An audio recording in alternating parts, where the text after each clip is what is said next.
नमस्ते छात्रों, क्या आप सब मजे में हैं? अच्छी बात है। आइए हम आज के सत्र की शुरुआत किसी परिस्थिति पर आधारित एक प्रश्न से करते हैं। कल्पना कीजिए कि सुमेर नाम का एक देश बवान देश पर हमला कर रहा है। इस पर बवान देश की क्या प्रतिक्रिया होगी?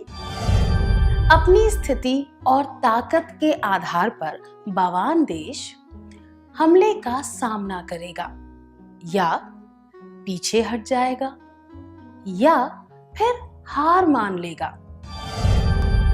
क्या हम इस स्थिति की तुलना दो लोगों के बीच होने वाले वार्तालाप से करें? हम जिस हमले की बात कर रहे थे वह किसी के द्वारा की गई आलोचना की तरह है। आमतौर पर यह देखा जाता है कि आलोचना का सामना करते वक्त लोग इसी तरह के रास्ते अपनाते हैं। 1. कुछ लोग खुद को धोखा देकर आलोचना स्वीकार कर लेते हैं और हार मान लेते हैं। 2. कुछ लोग यह जताते हैं कि उन्होंने हार मान ली है, पर वे खामोशी से अपना गुस्सा जाहिर करते हैं। 3. कुछ लोग पीछे हट जाते हैं ताकि वे बाकी की आलोचना से बच सके। 4. कुछ लोग ऐसा जताते हैं कि वे पीछे हट रहे हैं, पर वे सामने वाले को फंसाना चाहते हैं। 5. कुछ लोग खुद को बचाने के लिए अपनी बात को सही साबित करने की कोशिश करते हैं। 6. कुछ लोग खुद को बचाने के लिए दूसरों पर दोष डाल देते हैं।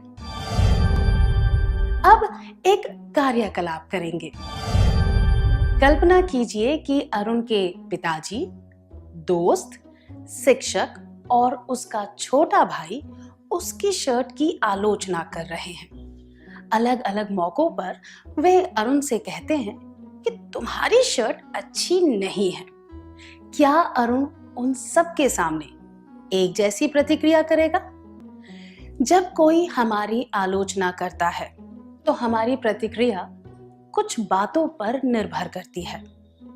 हम यह देखते हैं कि आलोचना करने वाले की उम्र, भाषा, बोलने का तरीका, परिस्थिति, इरादा और उसके साथ हमारा रिश्ता कैसा है।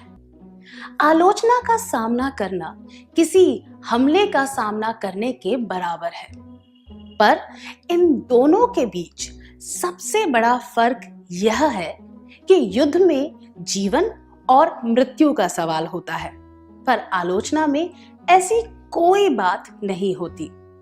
आइए कुछ उदाहरणों के द्वारा हम आलोचना के बारे में और जानने की कोशिश करते हैं। दिनेश खाना बनाने की कोशिश कर रहा था। उसने आलू का पराठा बनाकर अपने भाई को और एक दोस्त को खिलाया। पराठा थोड़ा कच्चा था। उसके दोस्त जगत ने कहा, स्वाद तो ठीक है, पर इसे थोड़ा और सेक देते तो एकदम सही बनता। उसके भाई परेश ने कहा, इसे आलू का पराठा तो नहीं कह सकते, कोई नया नाम सोचना पड़ेगा। हमने देखा कि दोनों ही दिनेश की गलतियां बता रहे थे।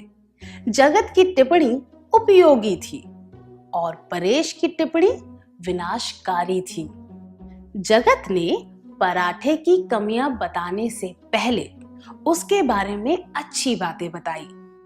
उसने एक ही बार में पराठे को खराब नहीं बताया, बल्कि उसने पराठे को और अच्छी तरह बनाने का सुझाव दिया। दूसरी तरफ परेश ने बहुत ही रूखे और अशिष्ट तरीके से आलोचना की। आलोचना दो प्रकार की होती है। आलोचना के प्रकार: उपयोगी, विनाशकारी। उपयोगी आलोचना में किसी भी बात के सकारात्मक और नकारात्मक दोनों पहलुओं पर ध्यान दिया जाता है। सकारात्मक पहलू की सराहना की जाती है और नकारात्मक पहलू को सुधारने का सुझाव दिया जाता है। विनाशकारी आलोचना में केवल कमियों पर ध्यान दिया जाता है। हमें दोनों प्रकार की आलोचना को सुनना चाहिए और तुरंत प्रतिक्रिया नहीं करनी चाहिए। हमें अपनी गलतियों से कुछ सीखने पर ध्यान देना चाहिए। आइए अब एक परिस्थिति पर नजर डालते हैं। गोपाल को स्कूल में दिए गए एक सामूहिक कार्य का नेता बनाया गया। कार्य शुरू करने से पहले गोपाल ने सबको निर्देश दिए थे कि चाट में क्या होना चाहिए। चाट को और रुचिकर बनाने के लिए प्रताप ने उसमें कुछ उचित चीजें डाल दी। गोपाल ने चाट को देखकर आलोचनात्मक तरीके से कहा, क्या तुम सरल निर्देशों का भी पालन नहीं कर सकते? जितना बताया गया हो उतना ही करो। ज्यादा होशियार बनने की जरूरत नहीं है। नई चीजें डालकर तुमने चाट को अव्यवस्थित बना दिया है। हमने देखा कि हावी होने और किसी पर नियंत्रण रखने वाले व्यवहार का यह एक उदाहरण है। प्रताप की आलोचना करके वह उसे काबू में रखना चाहता था और खुद को श्रेष्ठ दिखाना चाहता था।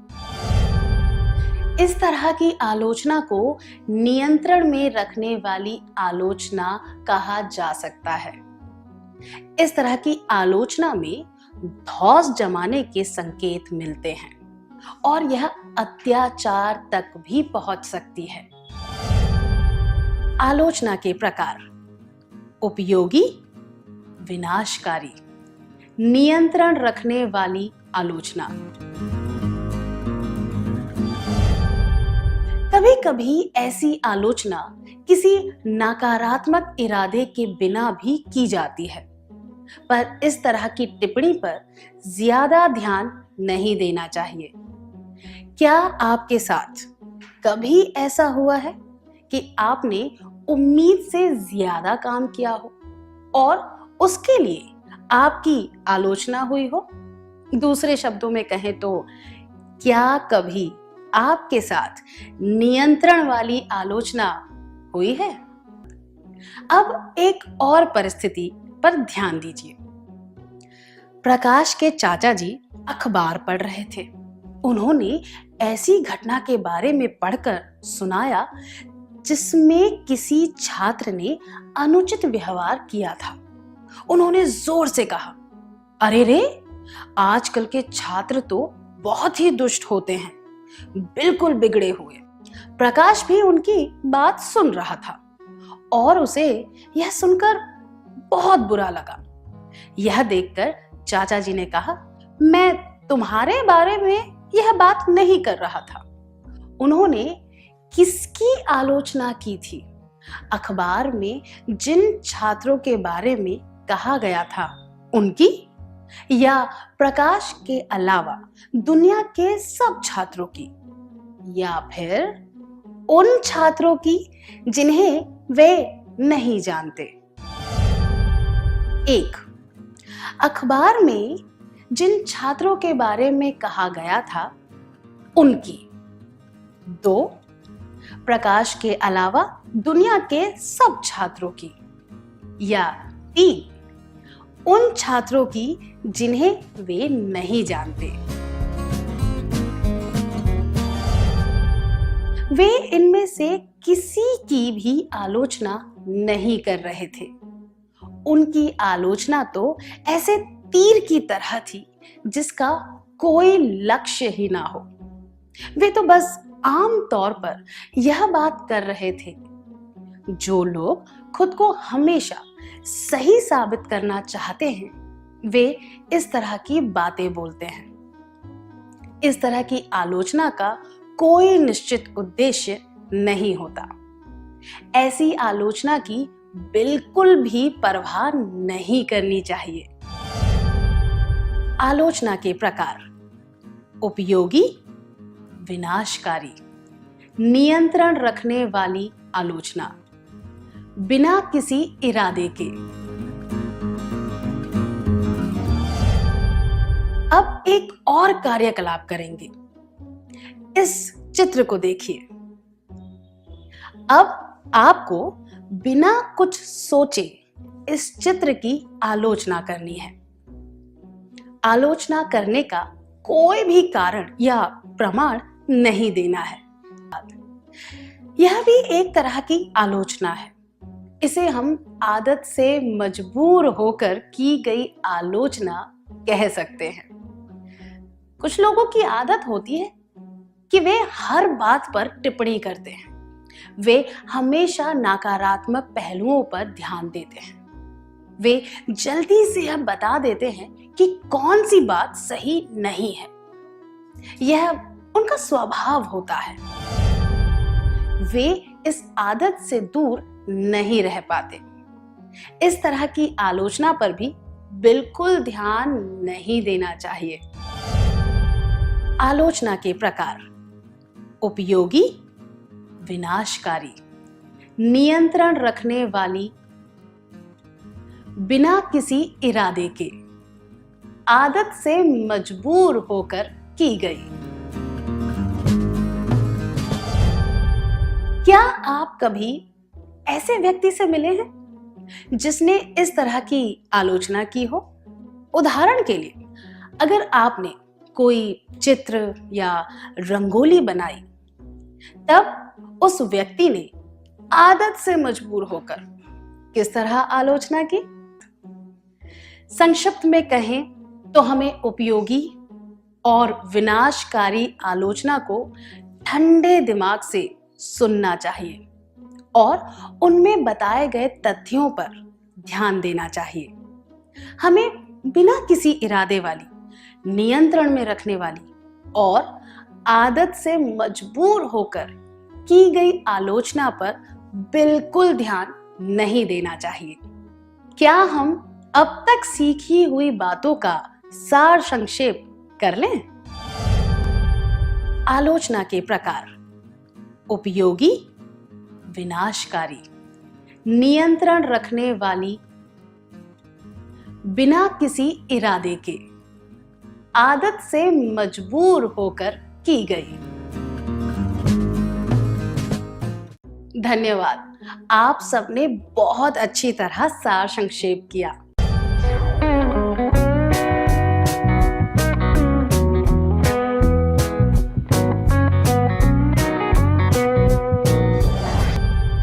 आलोचना करना तो मनुष्य के स्वभाव में है। जैसे गलती इंसानों से ही होती है, वैसे आलोचना करना भी मनुष्य की प्रकृति है। यह समझना बहुत जरूरी है कि लोग आलोचना क्यों करते हैं या फिर कौन सी बात उन्हें आलोचना करने के लिए उकसाती है। अब एक परिस्थिति पर ध्यान दीजिए। कमलेश को स्कूल के बागवानी दल का सदस्य बनाया गया था। सारे सदस्य यह चर्चा कर रहे थे कि वे बागवानी कैसे करेंगे और सारी जिम्मेदारियां किस तरह बांटेंगे। एक व्यक्ति ने कहा, कमलेश एक अच्छा नेता बन पाएगा या नहीं। उसने यह कहा क्योंकि कमलेश ने पहले एक कार्य अच्छी तरह नहीं किया था। कमलेश को इस बात से ठेस पहुंची। इस आलोचना का कारण क्या था? क्या आलोचना करने वालों को कमलेश पर विश्वास नहीं था? क्या आलोचना करने वाला कमलेश से नाराज था? क्या आलोचना करने वाला कमलेश को नेता नहीं बनाना चाहता था? किसी व्यक्ति की काबिलियत पर विश्वास ना होना आलोचना का कारण हो सकता है। आलोचना करने के कारण: विश्वास की कमी। ऐसी परिस्थितियों में आलोचना की वजह से हमें गुस्सा नहीं आना चाहिए और ठेस नहीं पहुंचनी चाहिए। उदाहरण के लिए, कमलेश को बुरा मानने की जगह इस मौके का फायदा उठाना चाहिए। उसे यह साबित करके दिखाना चाहिए कि वह अच्छी तरह काम कर सकता है। कमलेश को कहना चाहिए, मुझे एक मौका दीजिए, मैं अच्छा काम करके दिखाऊंगा। उसे अपनी बात पर अमल भी करना चाहिए। अगर कमलेश को यह मौका ना मिले तो उसे दूसरे मौके का इंतजार करना चाहिए और अपनी काबिलियत साबित करनी चाहिए। उसे मन में कड़वाहट नहीं रखनी चाहिए। क्या विश्वास टूटने की वजह से आपको कभी आलोचना का सामना करना पड़ा है, या फिर आपने किसी की आलोचना की है क्योंकि उसने आपका विश्वास तोड़ दिया था? धन्यवाद। क्या हम एक और परिस्थिति पर ध्यान दें? हेमा को चित्रकला करने का बड़ा शौक है। उसने आधुनिक चित्रकला के माध्यम से अंधकार के विषय पर चित्र बनाया। उसके एक वृद्ध रिश्तेदार ने चित्र को देखकर कहा, यह किस तरह का चित्र है, कितना दुख भरा है और कुछ भी स्पष्ट नहीं दिख रहा, बस यहाँ वहां कुछ रेखाएं खींची हुई हैं। क्या तुम ऐसा चित्र नहीं बना सकती जो रंगीन हो, जिसमें सब कुछ साफ दिख रहा हो? यह आलोचना ज्ञान या जानकारी की कमी की वजह से हुई थी। यह तो स्पष्ट है कि वह रिश्तेदार अपने हिसाब से किसी और आधार पर चित्र को आंक रहा था। उसे आधुनिक चित्रकला का पूरा ज्ञान नहीं था, इसीलिए उसे पता नहीं था कि इस तरह के चित्र की सराहना कैसे करते हैं। हमने इससे क्या सीखा? कई बार आलोचना की शुरुआत ज्ञान या जानकारी की कमी की वजह से होती है। आलोचना करने के कारण विश्वास की कमी, ज्ञान या जानकारी की कमी। हेमा को इस बात का आभास होना चाहिए और उस रिश्तेदार की बात का बुरा नहीं मानना चाहिए, बल्कि हेमा को उन्हें आधुनिक चित्रकला से परिचित करवाना चाहिए। अब अगली परिस्थिति पर ध्यान देते हैं। आमिर और मंजीत हमेशा कक्षा के प्रथम स्थान को प्राप्त करने की स्पर्धा में होते हैं। अर्धवार्षिक परीक्षा पूरी हुई ही थी और हिंदी की शिक्षिका सबकी उत्तर पुस्तिका बांट रही थी। हमेशा की तरह कक्षा के सामने सबसे अच्छे निबंध पढ़े जाने वाले थे, ताकि दूसरे छात्रों को इससे फायदा हो सके। जब मंजीत का निबंध पढ़ा जा रहा था, तब उसने आमिर को कहते हुए सुना, मेरा निबंध इससे तो अच्छा ही था। आमिर ने मंजीत के निबंध की आलोचना क्यों की? विश्वास की कमी, ज्ञान की कमी या ईर्ष्या की वजह से? 1. विश्वास की कमी। 2. ज्ञान या जानकारी की कमी। 3. ईर्ष्या। आमिर ने ईर्ष्या की वजह से मंजीत की आलोचना की। उसकी बात में पूरी सच्चाई नहीं थी। मुकाबला करने की भावना और खुद में कोई कमी महसूस करने की वजह से लोग ईर्ष्या करने लगते हैं। इस ईर्ष्या की वजह से लोग दूसरों की आलोचना भी करने लगते हैं। आलोचना करने के कारण विश्वास की कमी, ज्ञान या जानकारी की कमी, खुद में कोई कमी महसूस होने की वजह से ईर्ष्या। इस बात की जानकारी होने से हम आलोचना को सही तरीके से समझ पाते हैं। अगर हमें पता हो कि कोई व्यक्ति ईर्ष्या की वजह से आलोचना कर रहा है, तो हमें बेकार में परेशान नहीं होना चाहिए। निशा, जूली और अजय एक प्रश्न प्रतियोगिता जीतने के बाद घर लौट रहे थे। वे अपने अनुभव के बारे में बात कर रहे थे।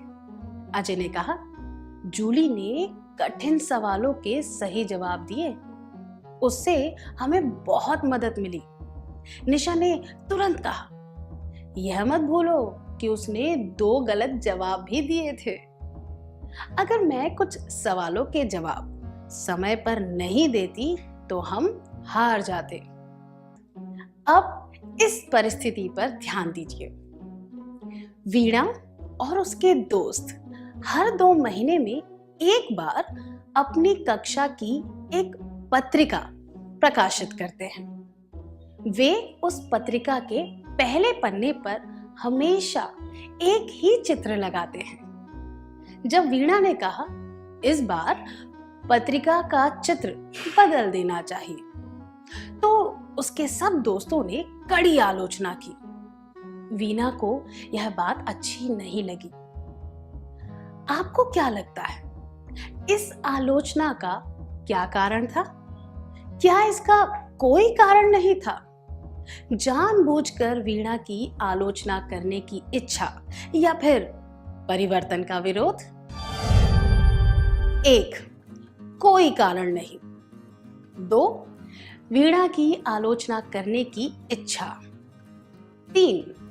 परिवर्तन का विरोध। सही कहा, इसका मुख्य कारण है परिवर्तन का विरोध करने की आदत। आलोचना करने के कारण: विश्वास की कमी, ज्ञान या जानकारी की कमी, खुद में कोई कमी महसूस होने की वजह से ईर्ष्या, परिवर्तन का विरोध करने की आदत। बदलाव को आते देख लोग हमेशा संकोच जताते हैं। परिवर्तन के प्रति उनकी पहली प्रतिक्रिया आलोचना के रूप में होती है। वीणा को इस बात का बुरा नहीं मानना चाहिए, बल्कि उसे अपने दोस्तों को यह समझाना चाहिए कि नए नए चित्रों से क्या फायदा हो सकता है। उसे दूसरों की आलोचना से परेशान नहीं होना चाहिए। अब एक और परिस्थिति पर नजर डालते हैं। विनय ने कुछ नए दोस्त बनाए हैं और वह उनके साथ बहुत समय बिताने लगा है। इसकी वजह से वह देर से घर आता है। जब उससे इस बारे में पूछा जाए तो वह चालाकी से बात को बदल देता है। एक दिन उसके भाई ने उससे कहा कि उसके नए दोस्त कुछ ठीक नहीं है और उसे सोच समझकर दोस्त चुनने चाहिए। यह सुनकर विनय को गुस्सा आ गया और उसने कहा, अगर मुझे तुम्हारी राय की जरूरत होगी तो मैं मांग लूंगा। तब तक के लिए मुझे और मेरे दोस्तों को अकेला छोड़ दो, ठीक है? क्या आप दोनों स्वेच्छा से विनय और उसके भाई की भूमिका निभाना चाहेंगे? आपको अभिनय द्वारा यह दिखाना है कि इसके आगे क्या हुआ होगा।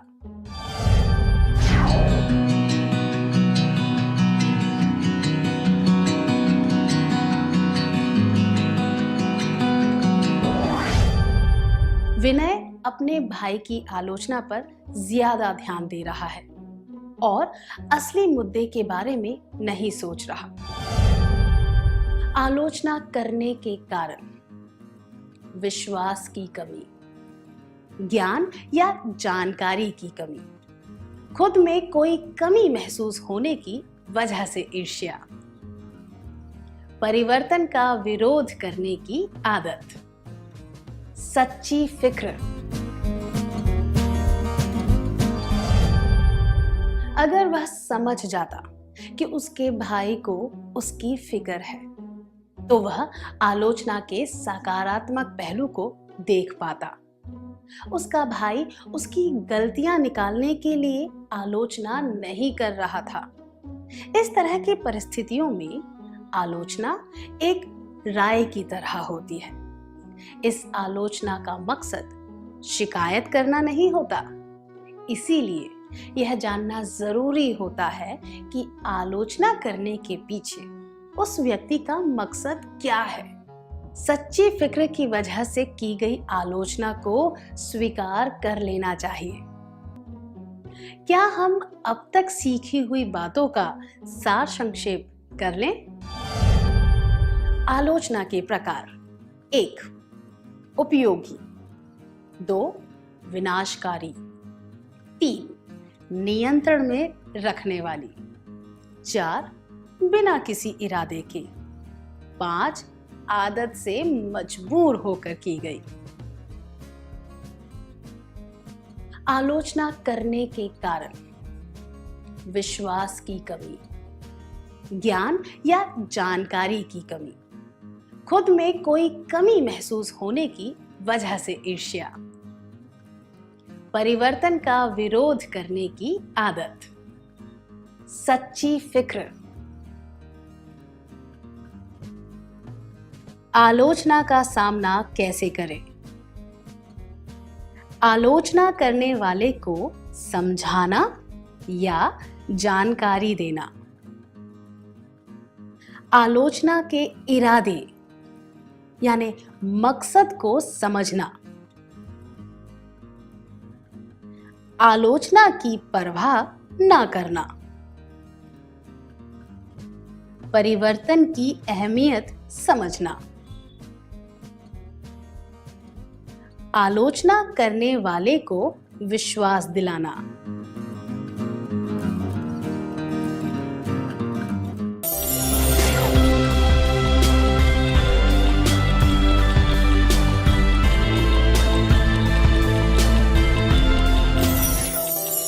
नमस्ते छात्रों, आशा है आप सब मजे में हैं। क्या हम आज के सत्र की शुरुआत एक कार्यकलाप से करें? इन 2 चित्रों को देखिए।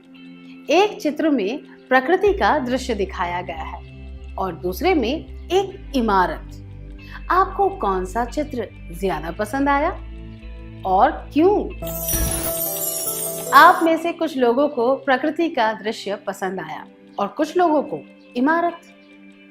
दोनों में से आपको एक चित्र ज्यादा पसंद आया। उसके पीछे कोई ना कोई कारण रहा होगा। यह बात हर एक के दृष्टिकोण पर निर्भर करती है कि उसे कौन सी चीज ज्यादा पसंद आई। इसे मूल्यांकन कहा जाता है। दृष्टिकोण के आधार पर जब किसी काम, विचार या किसी रचना के बारे में कोई राय दी जाती है तो उसे मूल्यांकन कहते हैं। मूल्यांकन कौन करता है? अलग अलग परिस्थितियों में हम सब मूल्यांकन करते हैं। इसीलिए हमें मूल्यांकन के बारे में और सीखने की जरूरत है। हमें सीखना चाहिए कि दूसरों के विचार, काम या उनकी रचना का मूल्यांकन कैसे किया जाए। हमें यह भी सीखना चाहिए कि दूसरे जब हमारे काम, विचार या हमारी रचना का मूल्यांकन करें तो हमारा व्यवहार कैसा होना चाहिए। अगर आप किसी प्रतियोगिता में इनाम जीत कर लाए तो आपके माता पिता, रिश्तेदार और शुभ चिंतक क्या करेंगे? वे लोग आपकी प्रशंसा करेंगे। अगर आप ना जीत पाए तो वे लोग क्या करेंगे? पहले वे आपकी हिम्मत बंधाएंगे, फिर वे इस बात का पता लगाने की कोशिश करेंगे कि आप क्यों नहीं जीत पाए। वे आपकी गलतियां बताएंगे और सुझाव देंगे ताकि आप अगली बार और अच्छा कर सकें। जिस मूल्यांकन से आपको हिम्मत मिले और आप अपनी नाकामयाबी को भुलाकर फिर से शुरुआत कर पाए, उसे उपयोगी आलोचना कहा जा सकता है। अब इस बात को दूसरी तरह से देखते हैं। अगर आपकी गलतियां बताकर आपकी निंदा की जाती, आपसे कहा जाता कि आपने अपनी स्कूल का नाम खराब कर दिया, तो इससे आपका आत्मविश्वास कम हो जाता। इस तरह के मूल्यांकन को विनाशकारी आलोचना का नाम दिया जा सकता है। दूसरे शब्द में कहें तो अगर कोई मूल्यांकन सकारात्मक हो, जिससे किसी को अपना काम या विचार सुधारने का मौका मिले, तो उसे उपयोगी आलोचना कहा जा सकता है। जब मूल्यांकन नकारात्मक हो और केवल गलती ढूंढने के इरादे से किया गया हो, तो उसे विनाशकारी आलोचना कहा जा सकता है। क्या कभी किसी ने आपकी कोई रचना, जैसे चित्र, कविता, कहानी की उपयोगी आलोचना की है? क्या किसी ने आपके काम या विचारों के बारे में विनाशकारी आलोचना की है? हम दूसरों के काम और विचारों का मूल्यांकन क्यों करते हैं? क्या हम एक गीत के माध्यम से इस बारे में जानने की कोशिश करें? कृपया खड़े हो जाइए।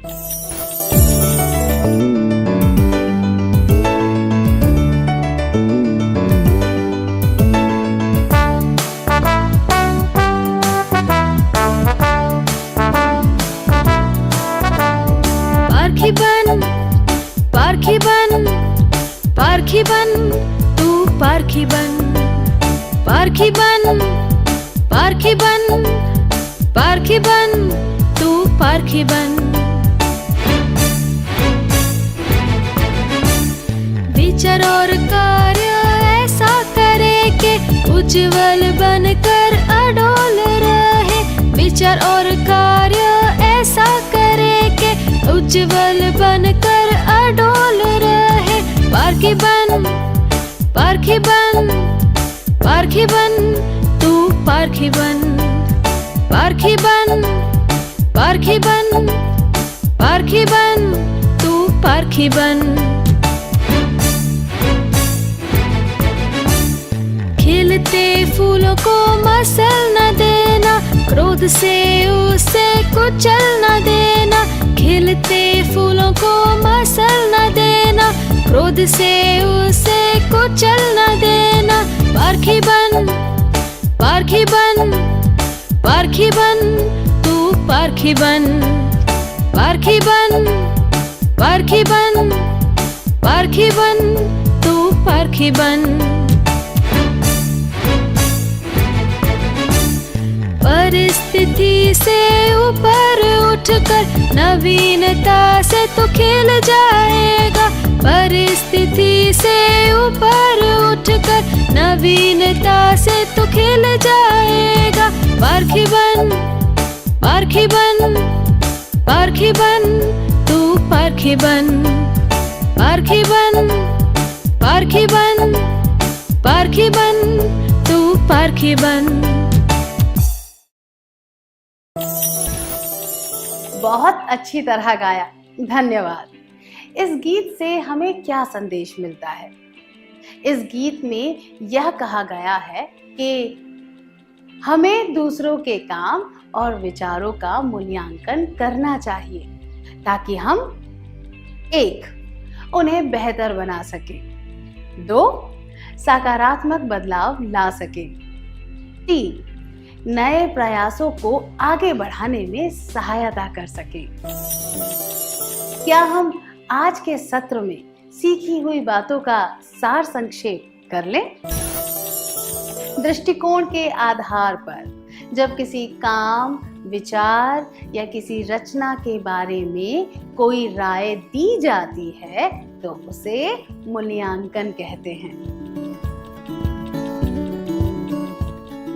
अगर कोई मूल्यांकन सकारात्मक हो, जिससे किसी को अपना काम या विचार सुधारने का मौका मिले, तो उसे उपयोगी आलोचना कहा जा सकता है। जब मूल्यांकन नकारात्मक हो और केवल गलती ढूंढने के इरादे से किया गया हो, तो उसे विनाशकारी आलोचना कहा जा सकता है। हमें मूल्यांकन करना चाहिए ताकि हम चीजें सुधार सके, सकारात्मक बदलाव ला सके और नए प्रयासों को आगे बढ़ा सके।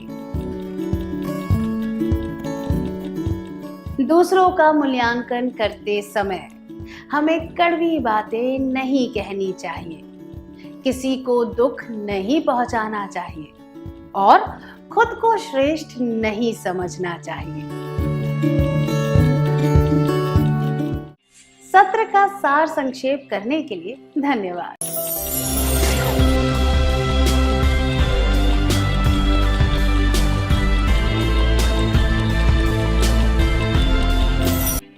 पिछले सत्र में हमने देखा था कि मूल्यांकन का मतलब क्या होता है, उपयोगी आलोचना और विनाशकारी आलोचना किसे कहते हैं और हम मूल्यांकन क्यों करते हैं। आइए अब इस बात पर ध्यान दें कि मूल्यांकन किस तरह करना चाहिए। क्या हम एक और कार्यकलाप करें? मेरे पास एक चित्र है। मैं चाहती हूं कि आप में से एक छात्र इस चित्र की उपयोगी आलोचना करे और दूसरा छात्र इसकी विनाशकारी आलोचना करे। अगर आपको किसी चित्र में कोई कमी दिखे, जैसे कि टेढ़ी नाक, तो आलोचना करने का सही तरीका यह होगा, इसकी नाक कुछ ठीक नहीं है या फिर इसकी नाक जरा टेढ़ी है।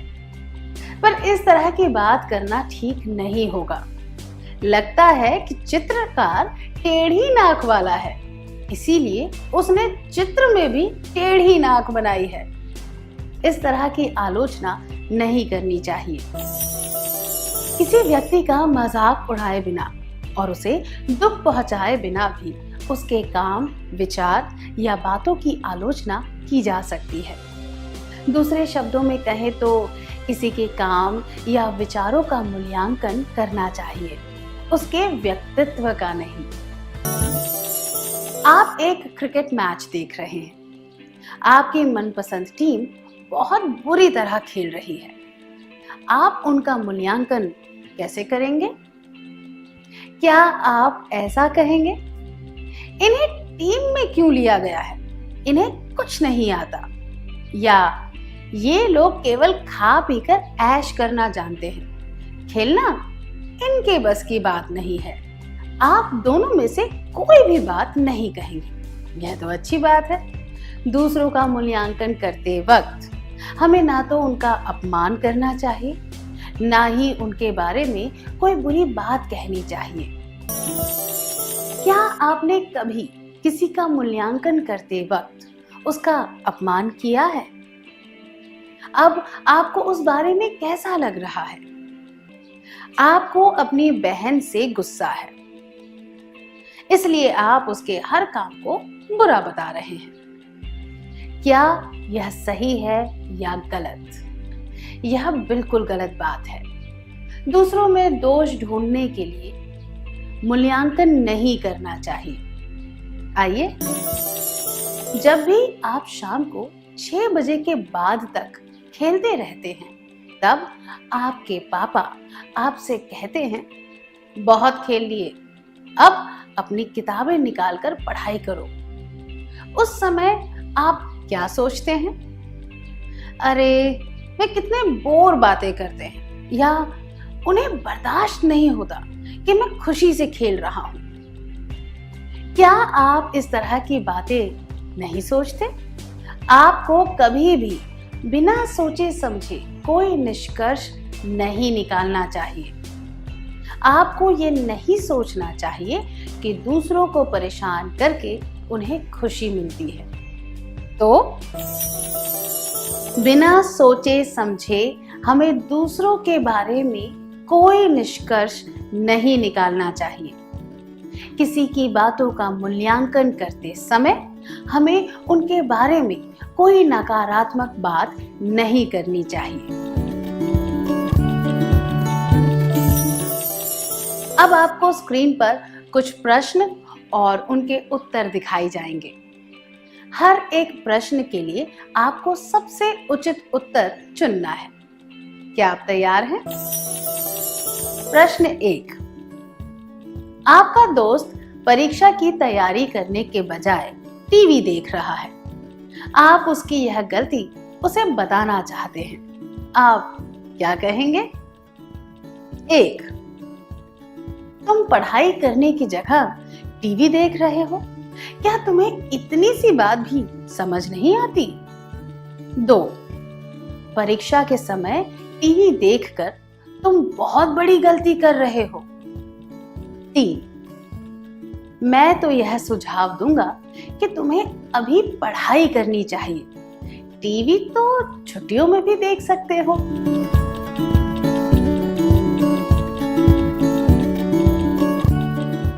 यह जवाब, तुम पढ़ाई करने की जगह टीवी देख रहे हो, क्या तुम्हें इतनी सी बात भी समझ नहीं आती, उचित नहीं है, क्योंकि इस जवाब में अपमान की भावना है।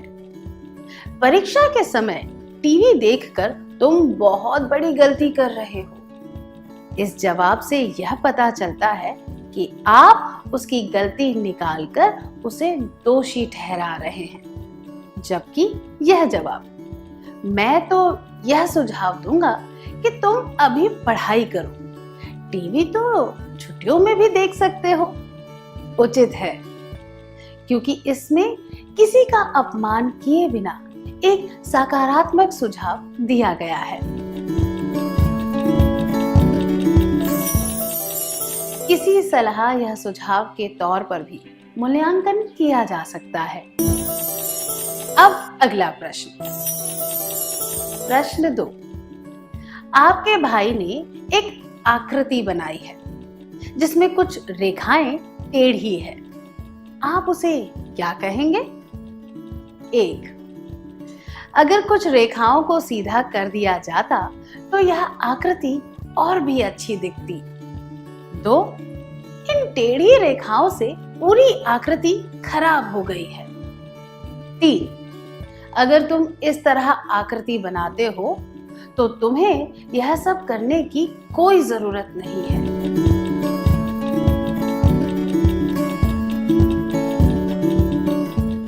यह जवाब, अगर तुम इस तरह आकृति बनाते हो तो तुम्हें यह सब करने की कोई जरूरत नहीं है, अनुचित है, क्योंकि आप किसी के काम का अपमान कर रहे हैं और इससे दूसरे व्यक्ति को दुख भी पहुंच सकता है। यह जवाब, इन टेढ़ी रेखाओं से पूरी आकृति खराब हो गई है, भी अनुचित है, क्योंकि आप मूल्यांकन करने का नकारात्मक तरीका अपना रहे हैं। जबकि यह जवाब, अगर कुछ रेखाओं को सीधा कर दिया जाता तो यह आकृति और भी अच्छी दिखती, उचित है, क्योंकि इसमें कोई नकारात्मक बात नहीं है। आपके इस मूल्यांकन में एक अच्छा सुझाव भी है। अगली बार जब आपका भाई कोई आकृति बनाएगा तो संभव है कि वह इस बात को ध्यान में रखकर ऐसी गलती नहीं करेगा।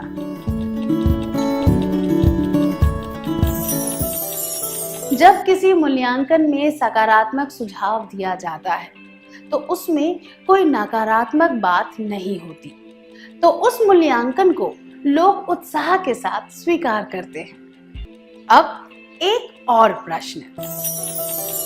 प्रश्न 3। आपका भाई अपने रूप रंग पर ज्यादा ध्यान नहीं देता। आप उसे क्या कहेंगे? 1। तुम कितने गंदे दिख रहे हो। 2। अगर तुम्हारा यही हाल रहा तो तुम जीवन में कुछ नहीं कर पाओगे। 3। अगर तुम साफ सुथरे कपड़े पहनकर अपने बाल ढंग से बनाओगे तो बहुत सुंदर दिखोगे।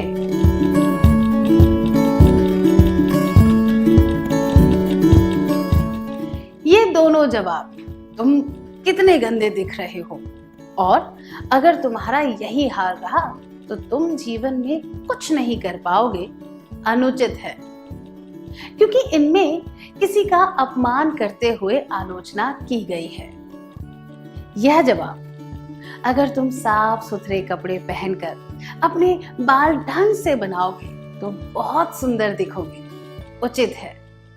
क्योंकि यहाँ पर कठोरता से यह नहीं कहा गया है कि उसका रूप रंग सही नहीं है, बल्कि सुधार लाने के लिए सकारात्मक रूप से एक सुझाव दिया गया है। तो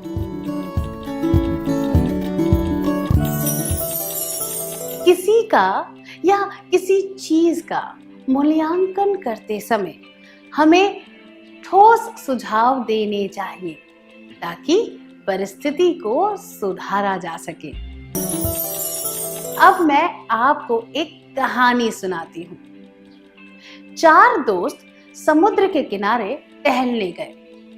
उन्होंने आवश्यकता की सभी चीजों को 4 अलग अलग थैलियों में भर लिया। उनमें से एक थैली में खाने पीने का सामान था। खाने के सामान वाली थैली सबसे भारी थी। एक दोस्त ने स्वेच्छा से कहा कि वह खाने के सामान वाली थैली उठा लेगा। यह बात सुनकर बाकी सब दोस्तों ने उसे कहा कि वह बहुत भोला है। उन्होंने उसका मजाक उड़ाया कि वह अपनी मर्जी से इतना भारी सामान उठाना चाहता है। चलते चलते सब लोग कुछ खा पी भी रहे थे। जब वे आधे रास्ते पहुंचे तब खाने के सामान वाली थैली खाली हो चुकी थी। तब वो आराम से अपना हाथ हिलाकर घूमने लगा। उस समय बाकी दोस्तों को यह बात समझ आई कि वह भोला नहीं था। अब एक और प्रश्न। प्रश्न 4। एक क्रिकेट मैच चल रहा है। आपके दोस्त को चोट लगी है, फिर भी वह मैच खत्म करने के लिए खेलता जा रहा है। आखिरी रन लेते समय उसकी चोट में बहुत दर्द होने लगा और वह रन आउट हो गया।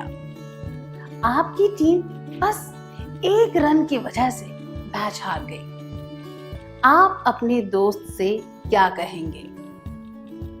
1. क्या तुम और तेज नहीं दौड़ सकते थे? 2. चोट लगने के बावजूद तुमने बहुत बहादुरी से खेला। बदकिस्मती से हम हार गए। कोई बात नहीं, हमने अच्छा प्रयास किया। 3. मुझे तो इस बात का अफसोस है कि तुम्हें टीम में लिया ही क्यों।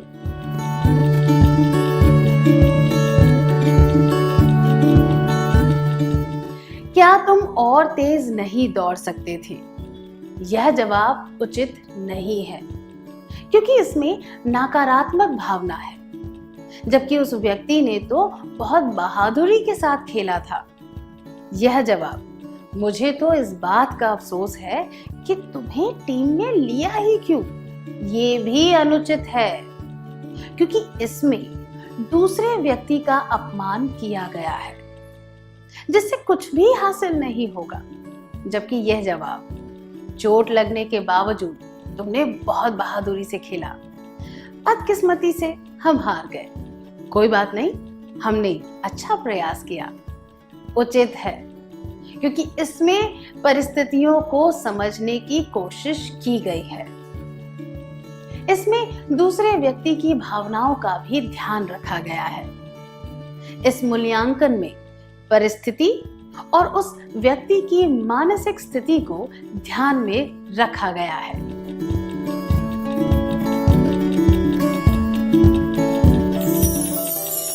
जब हम किसी के विचारों, शब्दों या काम का मूल्यांकन करें तो हमें परिस्थिति, दूसरे व्यक्ति की मानसिक स्थिति और उसके इरादों को ध्यान में रखना चाहिए। अब अगला प्रश्न। प्रश्न 5। आपकी बहन की एक बात आपको अच्छी नहीं लगती, आप उसे कैसे बताएंगे? 1. आप कहेंगे, मुझे यह बिल्कुल पसंद नहीं है, ऐसा फिर से मत करना।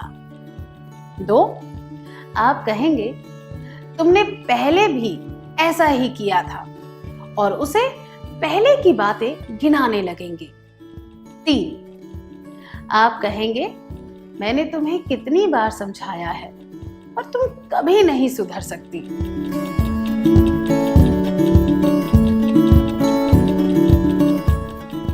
ये दोनों जवाब आप कहेंगे तुमने पहले भी ऐसा ही किया था और उसे पहले की बातें गिनाने लगेंगे। और आप कहेंगे मैंने तुम्हें कितनी बार समझाया है पर तुम कभी नहीं सुधर सकती।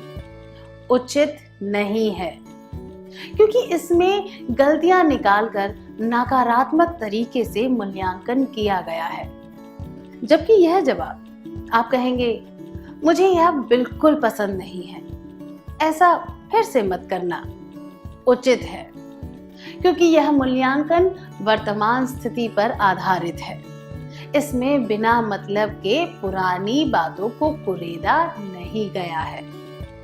पुरानी बातों को निकालने से कुछ हासिल नहीं होता। ऐसा करने से रिश्तों पर बुरा असर पड़ता है। मूल्यांकन करते समय हमें वर्तमान स्थिति पर ध्यान देना चाहिए, पुरानी बातों पर नहीं। क्या हम आज के सत्र में सीखी हुई बातों का सार संक्षेप कर लें? दूसरों का मूल्यांकन करते वक्त हमें उनका अपमान नहीं करना चाहिए और उनके बारे में कोई बुरी बात नहीं कहनी चाहिए। दूसरों में दोष ढूंढने के लिए मूल्यांकन नहीं करना चाहिए। जब हम किसी के विचारों, शब्दों या काम का मूल्यांकन करें तो हमें परिस्थिति, दूसरे व्यक्ति की मानसिक स्थिति और उसके इरादों को ध्यान में रखना चाहिए। मूल्यांकन करते समय हमें वर्तमान स्थिति पर ध्यान देना चाहिए, पुरानी बातों पर नहीं।